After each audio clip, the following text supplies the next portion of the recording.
రెండు చెవులు వినపడినోడు ఒకడు పేషెంట్ని పలకరించడానికి పోదాం అనుకున్నాడంట. రెండు చెవులు వినపడవు.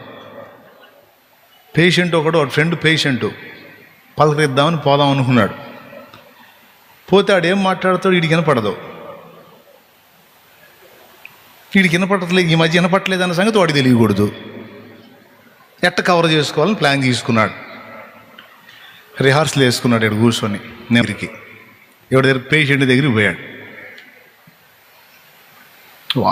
వాళ్ళు అటు కూర్చి ఇటు కూర్చి సీదర పుట్టున్నాడు. వాడు ఈ రిహార్సల్ ప్రకారం పోయి కూర్చున్నాడు. ఏందిరా, ఏందంటే ఏంది రోగం ఏంది అసలు ఏంది అన్నాడు. వాడు కడుపులో మండి మాయ రోగం అంటా అన్నాడు. ఏం రోగం అంటే మాయ రోగం రా, మాయ రోగం అన్నాడు. అదే అట్టయితే తగ్గిదిలే అన్నాడు వీడు. వాడికి మండిపోయింది. మండిపోయి ఉర్రా పర్రా చూస్తున్నాడు. ఈ డౌట్ ఏటి చూస్తున్నాడని. సరే తర్వాత మళ్ళీ వెంటనే వేరే మాటకి వెళ్ళాడా. ఇంతకీ మందులు ఏమి ఇచ్చారు అన్నాడు. వాడు చిరాకు మీద ఉన్నాడుగా.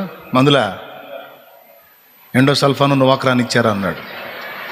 వాడు పేషెంట్ చిరాకు మీద. వీడు అంటాడు అవి బాగా పనిచేస్తాయి అన్నాడు వీడు.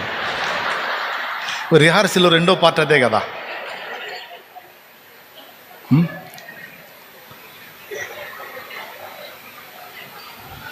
ఇంకొంచెం కళ్ళెర్ర చేశాడు వాడు పేషెంటు. ఇక నన్ను ఏం చేయడానికి వచ్చాడని ఇంతలో మూడో మాటకు వచ్చాడు. ఎట్ట చూస్తున్నారు వీళ్ళు, ఎట్ట చూస్తున్నారు అన్నాడు. ఎవరు నర్సులు డాక్టర్లు ఎట్ట చూస్తున్నారు అని అడిగాడు. మా సాగు చేసేటట్టున్నారు అన్నాడు వాడు. వెంటనే ఈడన్నాడు వీళ్ళు బాగానే చేస్తారులేదు అన్నాడు. అందులో మంచి పనులు వీళ్ళు బాగా చేస్తారా అన్నాడు. వాడు కేకలేస్తున్నాడు. వీడికి వినపట్టల్లా. ఆఖరి మాటకి అడిగాడు ఎప్పుడు పంపిస్తారంట అని. సత్యాగా పంపిస్తారంట అన్నాడు వాడు. సరే ఇప్పుడు తొందర ఏమని లేరా, అప్పుడు దాకుండా అప్పుడే రా అన్నాడు వీడు.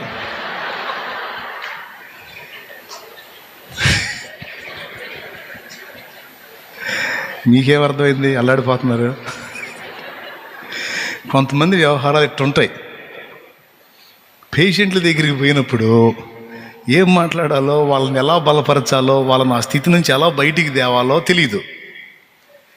వాడు కాస్త కూస్తో బతుకుదామని ట్రై చేస్తుంటే వీళ్ళ మాటల దెబ్బకి వాడు పూర్తిగా తెచ్చేటట్టు వీళ్ళు వాడి కౌన్సిలింగ్ ఇస్తారు. ఒక ఆయన ఇంకొక ఆయనతో అన్నాడంట, బెడ్ మీద ఉండి ఏడుస్తుంటే, ఎందుకురా ఏడుస్తావు అంటే